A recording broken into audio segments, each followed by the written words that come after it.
I'm Dave Kassler, amateur radio call sign KE0OG, here with episode 20 of Ask Dave. Last episode, I laid out costs for getting from zero to a technician setup. This video extends this to set up an HF station for a general or amateur extra licensee. We'll start simple, then move up. As I mentioned before, you can spend as much or as little as you want. I'm going to give you specific equipment suggestions. You likely won't use all these, but it's nice to have a point of reference. The major advantage of upgrading to general is that all the amateur high-frequency or shortwave bands are open to you. In my opinion, the real fun of amateur radio comes on HF. Of course, you'll keep your VHF equipment and continue to be active in your local club. Becoming a general or an amateur extra doesn't mean abandoning the station you've already built, but rather adding on to it. Well, the first step is to get your general license. You'll need the ARRL General Class License Manual. The 8th edition is good through June 30th, 2019. Let's pick the spiral-bound version, which lies flat. It's less expensive on Amazon, plus the shipping is less. Amazon today is selling it at $28.91 plus shipping. Let's add $5 for $34. My general training videos found at ke0og.net/general were originally designed around the manual's 7th edition, but the low level of change when the questions were updated means the videos are still directly relevant to the 8th edition. Note that there is one video for each section of the ARRL manual. The videos are all free, either on my website or at YouTube. You'll have to sit the exam for your upgrade to general, which will cost another $15. Congratulations on your upgrade. Let's see, that's now a total of $49 in our tally. In Ask Dave 3, I explored what I called an absolute minimum station reference design, shown here. And this is exactly that, the absolute bare minimum. We have a power supply, a radio, some coax, and an antenna. And you can do just that. This diagram matches my first station, except the power supply was built into the radio. Oh, and I used a key instead of a microphone since the radio was CW only. But I'd like to put more flesh on this reference design. Here we go. This gives a more thorough view of the modern general or extra class station. Let's walk through the parts. The power supply and radio are still there, as is the antenna, the microphone also. I've added a headset. Personally, I find it much easier to concentrate on the inbound signal using a headset. HF signals are not usually nice and clear like VHF signals, so you're dealing with added noise. I really suggest you give headphones a try. Many modern rigs have antenna tuners built in, but with only a few exceptions, they're designed to trim up an antenna that's already got an SWR of less than 3:1. If you use an off-center fed dipole, you'll need an outboard wide-range tuner and the short piece of coax that connects the transceiver to the tuner. And of course, you'll ground both the radio and the tuner to the single-point ground and thence to the ground rod, all with the right clamp. Note here that I've added a lightning arrestor. It's actually attached to the ground rod, so you need to run coax from your tuner to the arrestor and then from there to the antenna. Now, I've added a few other things too. All modern HF rigs do CW, so I've added a key. Many keys don't come with cords, so you'll need to get that too. And then that brings us to the fun part, the integration with the computer for digital modes. You can connect your computer audio directly to the transceiver audio, but people have so many problems with this that a nice aftermarket grew up around the idea of a digital audio interface.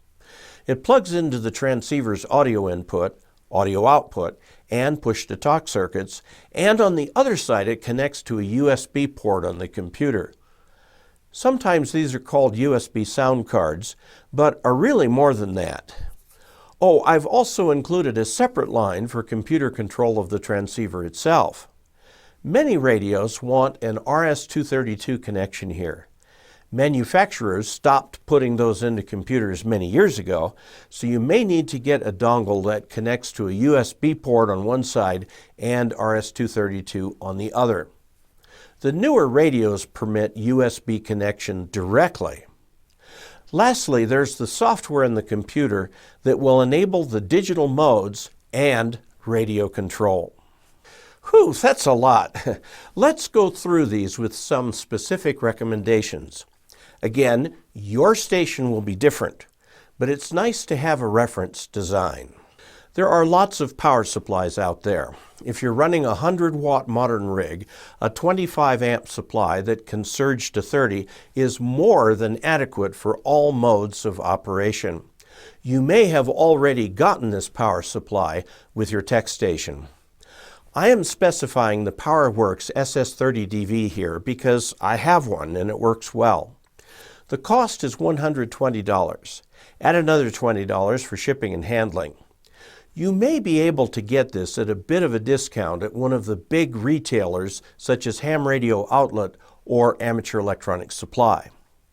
Note that the AC power cord comes with the power supply. Adding $140 for the power supply brings us to $189.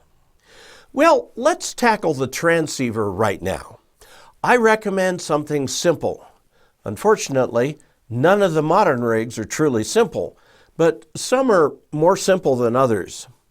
I recommend you select a transceiver made by one of these manufacturers: Elecraft, ICOM, Kenwood, Ten-Tec, or Yaesu. They all offer fine radios. Elecraft tends to specialize in high-end rigs for contesters and DXers. Ten-Tec, unfortunately, has been going through some financial issues of late, but is still making radios. Kenwood's HF lineup is not large, but its rigs are certainly fully capable. ICOM and Yaesu each have quite a set of marvelous HF radios. I'm going to slot in here a Yaesu FT991 for $1,400. Now, mind you, there are lots of new radios out there in the same general price range. Note that retailers will often throw in free shipping. By the way, all modern radios these days come with a simple hand microphone, so you do not need to buy an accessory mic, at least not right now. Also, all radios come with the DC power cord that connects to your power supply. Well, that sure caused a jump in costs, didn't it? We're now up to $1,589. Next, I recommend headphones. You don't have to go overboard here. Now, there are two types of headphones. One type, heavily promoted today, actually applies some signal processing to make the music sound richer than it really is. Unfortunately, this can also mean some distortion when trying to listen to your radio. The other type of headphones goes for accuracy. I'm going to recommend the latter and slot in the Sony MDR7506. The Sony is designed for studio music production and in fact is the standard headset in that industry. And they're not expensive. You can get the Sony headsets at b&hphotovideo.com for $100. As it turns out, B&H has them on sale right now for $80 and free shipping. Given that the sale might not last, let's go ahead and put the full $100 onto our list. By the way, you can also get a headset that has both headphones and a microphone. You'll need a way to key the transmitter.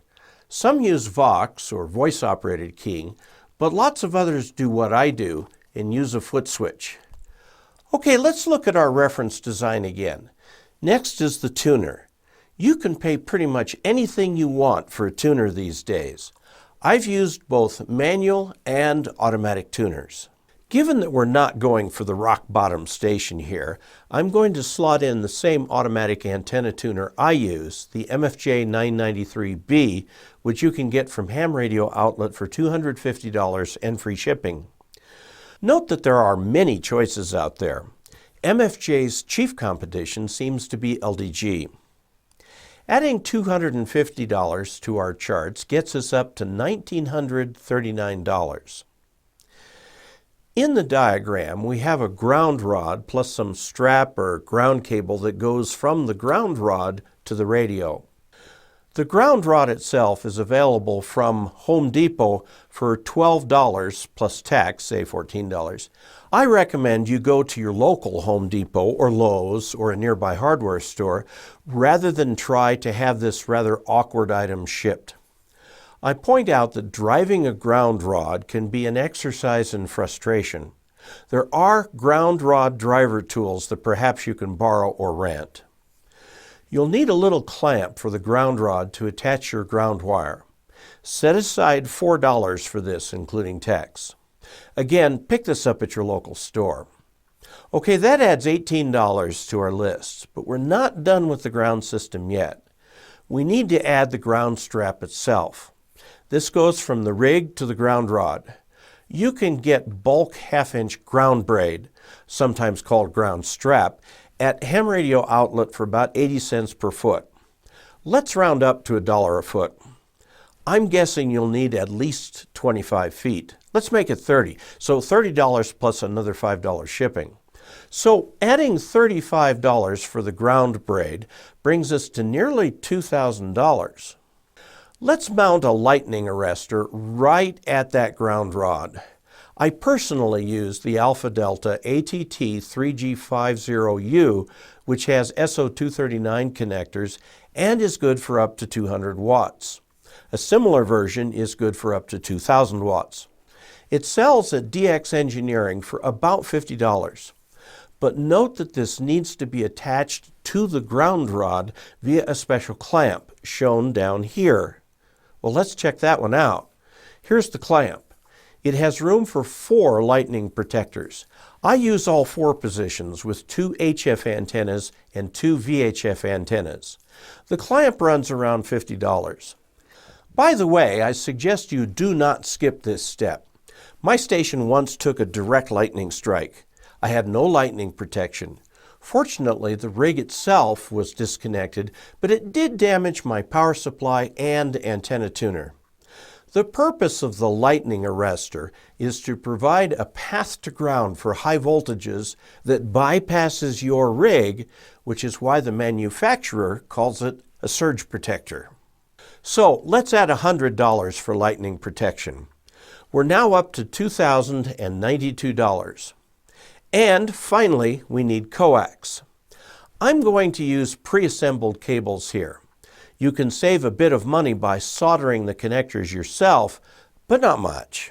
So we need about a 3-foot cable between the rig and the tuner, maybe 20 feet between the tuner and the lightning arrestor, which, remember, is located right at your ground rod, and another 100 feet to the antenna. Here's a 3-foot section of RG8X. While this type of cable is lossy at VHF, it's pretty good at HF. I use RG8X a lot. This 3-foot section costs about $19. Next is the 25-foot section to get from the tuner to the lightning arrestor, which costs about $30. Next, I've spec'd a 100-foot section from the lightning arrestor to the antenna. Let's say $60. So our total coax cost is about $109. DX Engineering will ship orders over $100 for free, so let's add $109 to our list. That leaves us with the antenna. This can be really variable. I'm not going to spec anything fancy. Here's the MFJ 2010, an off-center fed dipole. The antenna is 66 feet long and will work on 40, 20, 10, and 6 meters. The 2 bands of interest for you right now are 40 and 20, where you'll find lots of activity. Both bands are active during the day and early evening, and 40 continues to be active later in the evening. The antenna costs $60 and add another $15 for shipping and handling for $75. So, Adding the $75 for the antenna gets us to $2,276. Okay, I've got to comment here. Your antenna can be anything you want it to be. A simple wire antenna, such as the MFJ 2010, or a dipole you build yourself, can work well if you can get it up a ways off the ground. Also, you might try a ground-mounted vertical with radials, or you can try one of the verticals such as the Cushcraft R9 that doesn't require radials. But these antennas are much more expensive for about the same results. If you don't have 66 feet in which to stretch a dipole, you'll need to explore some of these other antennas. Okay, here we are. We have a pretty nice HF setup for single sideband communications on HF. The radio also provides all modes for 2 meters and 70 centimeters. This is an A-OK setup, and so far we're a bit under $2,300. You'll want to set something aside for rope to hold the antenna up and so forth. This is a nice station. There's nothing wrong with it at all. Lots of generals or extras might stop here. But as you'll learn with experience, there's no such thing as stopping here. Let's add the computer angle for digital modes. Now, I'm not going to spec the computer itself. If you're watching this on YouTube, on a PC, or a Mac, you've already got the computer you need. Let's talk first about software. You can get free software such as FLDigi that cover all the so-called sound card modes. There's also Ham Radio Deluxe, which I use, and which has an integrated logbook, but it now costs $100. I'm going to spec zero money on our Tally because of the range of free software you can use. But we need a way to interface the computer to the radio for use with sound card modes. As it turns out, the FT991 has a USB sound card already built in, so all you need is a single USB cable from computer to rig. There's a fair amount of setup involved, though. Also, you can control the rig itself through the same cable. Only the newest rigs are capable of this, so there are aftermarket gadgets for audio interfacing. The computer sees these as an internal sound card, even though it's external, and the ham radio ones are optimized for sound card digital modes. Since the FT991 has this built in, I won't add any cost for it. How to set up your radio for sound card modes will be the subject of a future Ask Dave episode. That leaves us with just one thing, CW. All HF rigs these days support CW. Most have built-in keyers, so you can use either a straight key, a bug, or a paddle. My HF rig, a Yaesu FTDX 3000, can have both the paddles and the straight key plugged in at the same time, as you see here as I transmit into a dummy load. Given that fewer people use CW these days, key prices have gone up because of the lack of economies of scale. I'll show 3 that may be of interest, all great keys.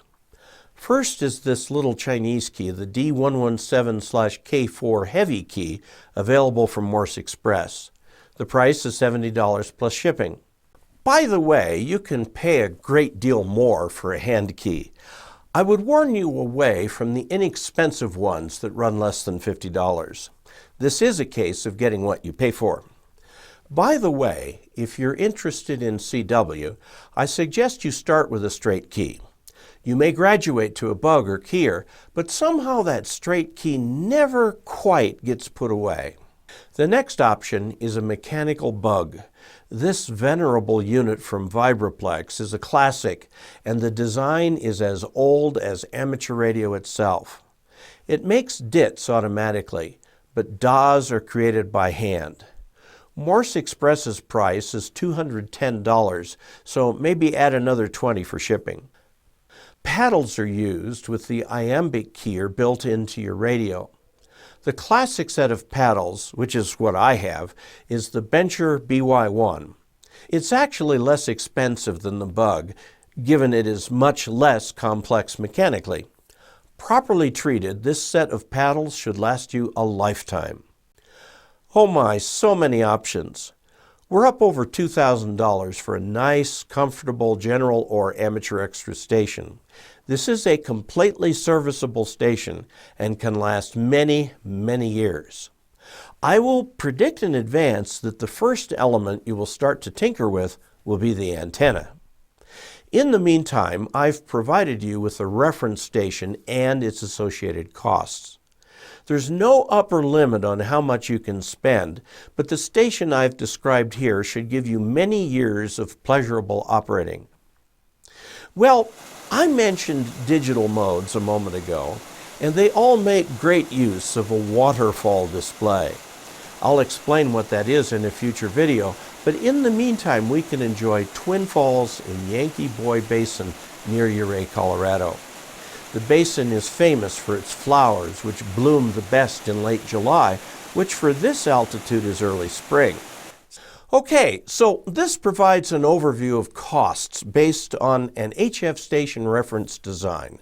The way you do it will be different, of course. There are many radios in the same price range as the FT991. You may find you like another one better. It's a highly personal choice, after all. Ask your friends what they use and what they like about their rigs. I've also tried to show that there are lots of additional costs that need to be considered. And I haven't covered advanced topics such as amplifiers, towers, and Yagis. In the meantime, enjoy your time on the air. Please subscribe to this series so you can get notice of future Ask Dave and training videos. There's a tip jar both on my channel page and on my website if you feel so inclined. And you could submit questions either by adding a comment to this video on YouTube or using the form at ke0og.net/ask-dave. I look forward to hearing from you. Until we next meet, 73.